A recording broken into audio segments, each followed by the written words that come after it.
Hello दोस्तों, study fast with knowledge में आपका स्वागत है। आज हम लोग बिहार सिविल कोड का रुक्मणी प्रकाशन का वॉल्यूम 2 का जो कि चपरासी अर्दली परीक्षा 2022 का प्रैक्टिस सेट नंबर 4 देखेंगे, जो कि हिंदी व्याकरण से संबंधित है।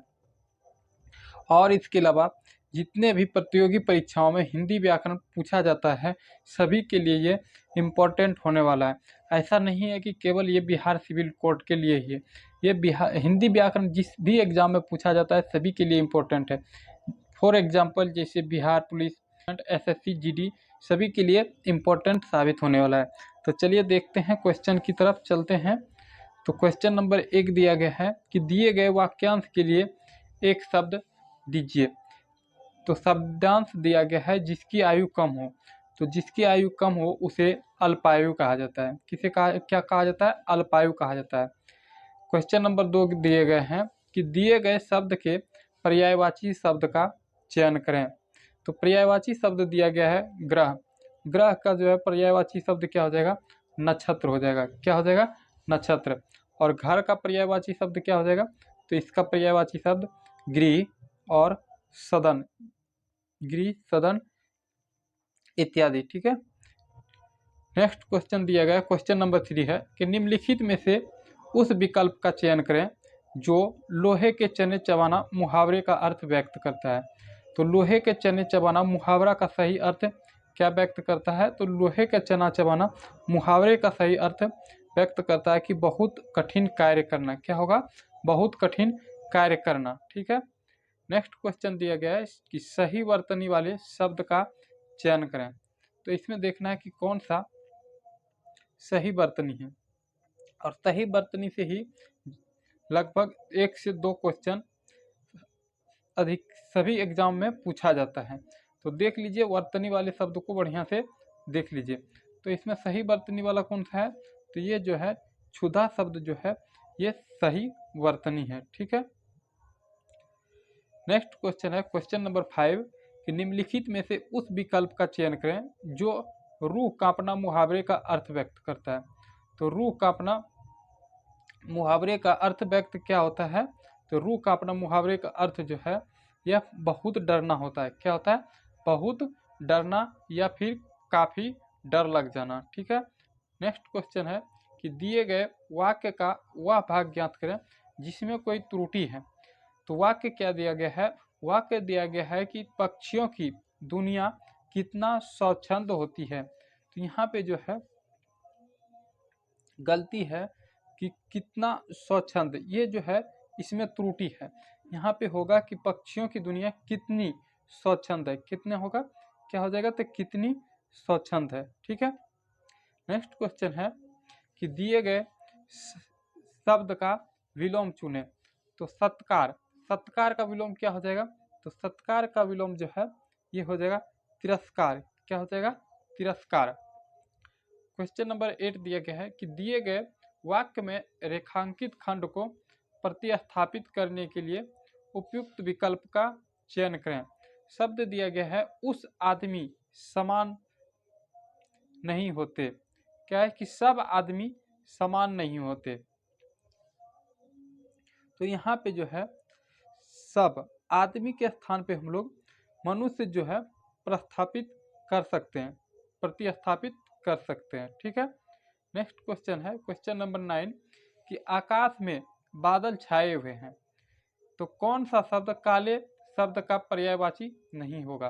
तो यानी बादल शब्द का पर्यायवाची इनमें से कौन सा नहीं होगा? तो बादल शब्द का पर्यायवाची जो है इसमें क्या क्या हो जाता है? तो बादल शब्द का पर्यायवाची जलधर, मेघ और प्योधर, ये बादल शब्द का पर्यायवाची है।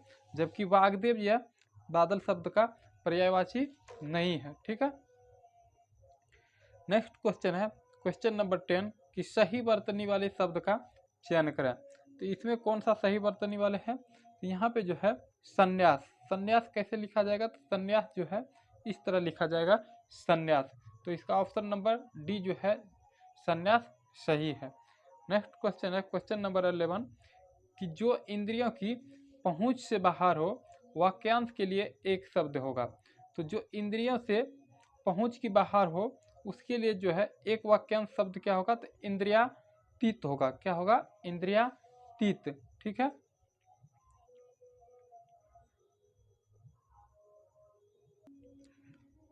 नेक्स्ट क्वेश्चन है कि अंधेरी रातों वाला पखवाड़ा वाक्यांश के लिए उपयुक्त शब्द होगा। तो यानी अंधेरी रातों वाला पखवाड़ा को क्या कहा जाता है, तो अंधेरी रातों वाले पखवाड़ा को कृष्ण पक्ष कहा जाता है। क्या कहा जाता है, तो कृष्ण पक्ष कहा जाता है। नेक्स्ट क्वेश्चन है कि निम्न में से कौन सा विलोम युग्म सही नहीं है। इनमें से कौन सा विलोम जो है युग्म सही नहीं है, तो क्रय का विलोम क्या हो जाएगा, विक्रय। ठीक है। एकत्र का उल्टा क्या हो जाएगा, तो विकर्ण, ये भी ठीक है। जय का पराजय। आहार का जो है ये निराहार हो जाएगा। क्या है, आहार का विलोम क्या होगा, निराहार हो जाएगा। जबकि यहाँ पे दिया हुआ है विहार, तो ये कौन सा सुमेलित नहीं है, तो ऑप्शन नंबर डी ये जो है इसका विलोम, आहार का विलोम विहार ना होकर के निराहार होगा। ठीक है। नेक्स्ट क्वेश्चन है कि काले तिल चबाना मुहावरे का अर्थ है। तो काले तिल चबाना मुहावरे का अर्थ क्या होगा, तो यह हो जाएगा पराधीन होना। क्या हो जाएगा, पराधीन होना। नेक्स्ट क्वेश्चन है दिए गए वाक्यांश के लिए एक सार्थक शब्द का चयन कीजिए। वाक्यांश दिया गया है जिसे सारी बातों का ज्ञान हो तो उसे क्या कहा जाता है, तो जिसे सारी बातों का ज्ञान हो उसे सर्वज्ञ कहा जाता है। क्या कहा जाता है, सर्वज्ञ कहा जाता है। नेक्स्ट क्वेश्चन दिया गया है कि दिए गए वाक्यांश के लिए एक सार्थक शब्द दीजिए। तो वाक्यांश क्या दिया गया है, वाक्यांश दिया गया है कि जिसे तैरने या पार जाने की इच्छा हो तो उसे क्या कहा जाता है, तो उसे तितरसु कहा जाता है। कि क्या कहा जाता है, तितरसु कहा जाता है। नेक्स्ट क्वेश्चन दिया गया है निम्नलिखित में से शुद्ध वर्तनी वाला शब्द कौन सा है। तो इनमें से जो है शुद्ध वर्तनी वाला शब्द है अनिष्ट। क्या हो जाएगा, अनिष्ट। अनिष्ट जो है यह शुद्ध वर्तनी वाला शब्द है। क्या हो जाएगा, अनिष्ट। यह ऑप्शन ए ना होकर के बल्कि ऑप्शन नंबर सी अनिष्ट हो जाएगा। ठीक है। नेक्स्ट क्वेश्चन है कि दिए गए शब्द के विलोम का चयन कीजिए। यानी कि न्यून, तो न्यून का जो है विलोम क्या हो जाएगा, तो यह अधिक हो जाएगा। क्या हो जाएगा, अधिक हो जाएगा। नेक्स्ट क्वेश्चन दिया गया है कि आंखें चार होना मुहावरे का सही अर्थ क्या है। तो आंखें चार होना मुहावरे का सही अर्थ जो है आमने सामने होना। क्या हो जाएगा, आमने सामने होना। नेक्स्ट क्वेश्चन दिया गया है कि दिए गए वाक्यांश के लिए एक शब्द दीजिए। तो वाक्यांश दिया गया है कि जो ईश्वर में विश्वास रखता हो, तो जो ईश्वर में विश्वास रखता हो उसे जो है सॉरी दोस्तों क्या कहा जाता है, आस्तिक। जो ईश्वर में विश्वास रखता है उसे क्या कहा जाता है, आस्तिक कहा जाता है। ठीक है। और जो ईश्वर में विश्वास न रखते हो उसे नास्तिक कहा जाता है। उसे क्या कहा जाता है, नास्तिक कहा जाता है। ठीक है। नेक्स्ट क्वेश्चन है कि जिसके हाथ में चक्र हो इस वाक्यांश के लिए एक सार्थक शब्द का चयन कीजिए। तो जिसके हाथ में चक्र हो उसे क्या कहा जाता है, तो उसे चक्रपाणी कहा जाता है। ठीक है। क्या कहा जाएगा, चक्रपाणी। ठीक है। नेक्स्ट क्वेश्चन है कि दिए गए वाक्य में काले अंश को प्रतिस्थापित करने के लिए सर्वाधिक उपयुक्त विकल्प का चयन करें। तो इसमें क्या है, वाक्यांश दिया गया है कि स्कूल में व्याकरण की विद्या दी जाती है। तो यहाँ पे जो है व्याकरण की विद्या के स्थान पे जो है शिक्षा हो जाएगा। क्या हो जाएगा, शिक्षा।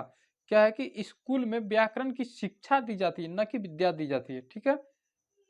नेक्स्ट क्वेश्चन है कि दिए गए वाक्य का वह भाग ज्ञात करें जिसमें कोई त्रुटि है। यदि कोई त्रुटि नहीं है तो कोई त्रुटि नहीं है चुने। तो यहाँ पे दिया गया है वाक्य कि कोयल की, है ना, कुकू सुनकर मेरी नींद खुल गई। और ऑप्शन यानी कि 3 में दिया गया कोई त्रुटि नहीं है। ऑप्शन 4 में दिया गया है कोई त्रुटि नहीं है। तो यहाँ पे जो है कोयल की, ये ठीक है। और यहाँ कुकू सुनकर के ना होगा बल्कि कुक सुनकर। क्या हो जाएगा, कुक सुनकर मेरी नींद खुल गई। तो ऑप्शन नंबर कौन सा सही हो जाएगा? ऑप्शन नंबर डी जो है यह सही हो जाएगा। नेक्स्ट क्वेश्चन दिए गए हैं कि शब्द के समानार्थी शब्द का चयन करें। तो लक्ष्मी शब्द है, इसका समानार्थी शब्द क्या हो जाएगा? तो लक्ष्मी का समानार्थी शब्द जो है ये पद्मा हो जाएगा। क्या हो जाएगा? पद्मा हो जाएगा। यहाँ से देखिए निर्देश दिया गया है जो कि 25 से 29 तक दिए गए गद्यांश में कुछ शब्द हटा दिए गए हैं। दिए गए विकल्पों की सहायता से रिक्त स्थानों की पूर्ति करें। प्रत्येक प्रश्न संख्या के लिए सर्वाधिक उपयुक्त विकल्प का चयन कीजिए। यहाँ पे दिया गया है जिज्ञासा मनुष्य की डैश प्रवृत्ति है। तो क्वेश्चन देख लेते हैं गद्यांश में क्या दिया गया 25 में कि गद्यांश के रिक्त स्थान एक के लिए सर्वाधिक उपयुक्त शब्द होगा। औपचारिक, अनौपचारिक, अस्वाभाविक और स्वाभाविक। तो मनुष्य जिज्ञासा मनुष्य की स्वाभाविक प्रवृत्ति है। क्या है? स्वाभाविक प्रवृत्ति है। तो 25 का ऑप्शन कौन सा हो जाएगा? तो 25 का ऑप्शन जो है यह डी हो जाएगा। और आनंद प्राप्ति उसकी स्वाभाविक है ना डैश है। तो आनंद प्राप्ति यहाँ पे क्वेश्चन में देख लेते हैं कि गद्यांश के रिक्त स्थान 2 के लिए सर्वाधिक उपयुक्त शब्द होगा, यानी कि कामना, आवृत्ति, निवृत्ति, जिज्ञासा। तो यहाँ से देख लीजिए क्या है कि आनंद प्राप्ति उसकी स्वाभाविक कामना है। क्या है? कामना है, घोर से घोर है ना। तो ये क्या हो जाएगा? कामना है। ठीक। नेक्स्ट है कि गद्यांश के रिक्त स्थान 3 के लिए सर्वाधिक उपयुक्त शब्द होगा। आर्थिक, राजनीतिक, सामाजिक, भौतिकवादी। तो देख लेते हैं यहाँ पे 3 में। तो क्या है कि मनुष्य में भी ये दोनों प्रवृत्ति स्वाभाविक और जन्मजात है। तो इसमें क्या हो जाएगा कि भौतिकवादी है ना, भौतिकवादी मनुष्य में भी ये दोनों प्रवृत्ति स्वाभाविक और जन्मजात है। तो ऑप्शन नंबर कौन सा हो जाएगा यहाँ पे? तो भौतिकवादी ऑप्शन नंबर डी हो जाएगा। ठीक है। क्वेश्चन नंबर 28 दिया गया है कि गद्यांश के रिक्त स्थान 4 के लिए सर्वाधिक उपयुक्त शब्द होगा। ठीक है। तो यहाँ से चलिए देखते हैं क्या कह रहा है। तो यहाँ से देखिए क्या कह रहा है कि यहाँ पे स्वाभाविक भौतिकवादी मनुष्य में भी यह दोनों प्रवृत्तियाँ स्वाभाविक है और स्वाभाविक और जन्मजात है। उनका संतोषजनक है ना, उनका संतोषजनक समन क्या हो जाएगा? समन न होने पर मनुष्य में एक और तो यहाँ पे क्या हो जाएगा? उनका संतोषजनक समन न होने पर मनुष्य में। तो यहाँ पे ऑप्शन नंबर क्या हो जाएगा? ऑप्शन नंबर ए 28 का हो जाएगा कि समन। ठीक है। न होने पर मनुष्य में एक और तो और क्या दिया गया है कि गद्यांश के रिक्त स्थान के लिए सर्वाधिक उपयुक्त शब्द होगा। तो एक और तो क्या हो जाएगा? एक और तो अनास्था हो जाएगा। क्या हो जाएगा? एक और तो अनास्था उत्पन्न होती है और दूसरी ओर भय, निराशा और अवसाद होता है। ठीक है। तो यहाँ से चलिए अब नेक्स्ट क्वेश्चन की तरफ। नेक्स्ट क्वेश्चन जिसमें कि निर्देश दिया गया है जो कि 30 से 35 तक क्वेश्चन देखने वाले हैं। क्या दिया गया है कि नीचे दिए गए गद्यांश को पढ़कर सबसे उचित विकल्प का चयन कीजिए। ठीक है। तो क्या दिया गया है कि समाज में पाठशालाओं, स्कूलों अथवा शिक्षा की दूसरी दुकानों की कोई कमी नहीं है। छोटे से छोटे बच्चों को माँ बाप स्कूल भेजने की जल्दी करते हैं। 2-2.5 साल के बच्चे को भी स्कूल में बिठाकर आ जाने का आग्रह भी हर घर में बना हुआ है। इसके विपरीत हर घर की दूसरी सच्चाई यह भी है कि कोई भी माँ बाप बालकों की सही शिक्षा के बारे में और साथ ही सच्चा एवं अच्छा माता पिता अथवा अभिभावक होने का शिक्षण कहीं से भी प्राप्त नहीं करता है। माता पिता बनने से पहले किसी भी नौजवान जोड़े को यह नहीं सिखाया जाता है कि माँ बाप बनने का अर्थ क्या है। इससे पहले किसी भी जोड़े को यह भी नहीं सिखाया जाता है कि अच्छे और सच्चे दाम्पत्य की शुरुआत कैसे की जानी चाहिए। पति पत्नी होने का अर्थ क्या है, यह भी कोई नहीं बताता है। परिणाम साफ है कि जीवन शुरू होने से पहले ही घर टूटने बिखरने लगते हैं। घर बसाने की साला न आज तक कहीं खुली और न खुलती दिखती है। समाज और सत्ता दोनों या तो संकट के प्रति सजग नहीं है या फिर इसे अनदेख कर रहे हैं। इसके क्वेश्चन दिया गया है 30। तो दोस्तों ये गद्यांश तो काफ़ी सुंदर अच्छी लाइन था कि सही वो दोस्तों शादी करने से पहले ये दंपति को सीख लेना चाहिए कि उसके बच्चे का भविष्य क्या होना चाहिए। ठीक है, तो चलिए क्वेश्चन की तरफ देखते हैं। क्वेश्चन है कि इसके विपरीत हर घर की दूसरी सच्चाई यह भी है कि वाक्य के रेखांकित अंश का समानार्थी शब्द है। तो सच्चाई के स्थान पे हम लोग दूसरा इसका समानार्थी क्या हो जाएगा, तो ये सच्चाई के स्थान पे वास्तविकता हो जाएगा। क्या हो जाएगा, वास्तविकता। और क्या दिया गया है क्वेश्चन नंबर 31 कि घर के टूटने बिखरने का मुख्य कारण क्या है। तो घर के टूटने बिखरने का मुख्य कारण क्या है, तो इसमें जो है दाम्पत्य का अर्थ न जानना है ना, दाम्पत्य का अर्थ न जानना, इसीलिए घर टूट बिखर जाते हैं। यानी कि पति पत्नी को नहीं समझ पाता है और पत्नी पति को नहीं समझ पाता है। यदि दोनों एक दूसरे को आपस में समझ ले तो घर कभी नहीं टूटेगा, नहीं बिखरेगा और घर बसेगा भी। ठीक है, तो चलिए दूसरा क्वेश्चन देख लेते हैं। दूसरा क्वेश्चन है, क्वेश्चन नंबर 32 है कि हर घर में किस चीज का आग्रह बना हुआ है। तो हर घर में जो है बहुत छोटे बच्चे को स्कूल में बिठाकर आने का आग्रह बना हुआ है ना।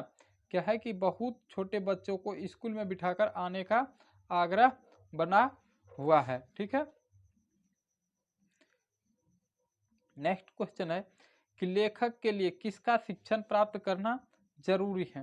तो यह किसका शिक्षण प्राप्त करना जरूरी है, तो ये अच्छे माता पिता बनने का जो है ना शिक्षण प्राप्त करने की जरूरी है। ठीक है, नेक्स्ट क्वेश्चन है कि माता पिता को बच्चे की सही शिक्षा के बारे में जानना जरूरी है। तो क्या जानना है कि जिससे बेहतर समाज का निर्माण हो सके, जिससे कि बेहतर समाज का निर्माण हो सके, यह जानना जो है माता पिता को सबसे ज़्यादा जरूरी है। ठीक है, नेक्स्ट क्वेश्चन की तरफ चलते हैं कि माता पिता शब्द युग्म है। तो माता पिता कैसा शब्द है, तो यह जो है सार्थक शब्द युग्म है। कैसा है, सार्थक शब्द युग्म है। ठीक है, तो दोस्तों इतना ही था।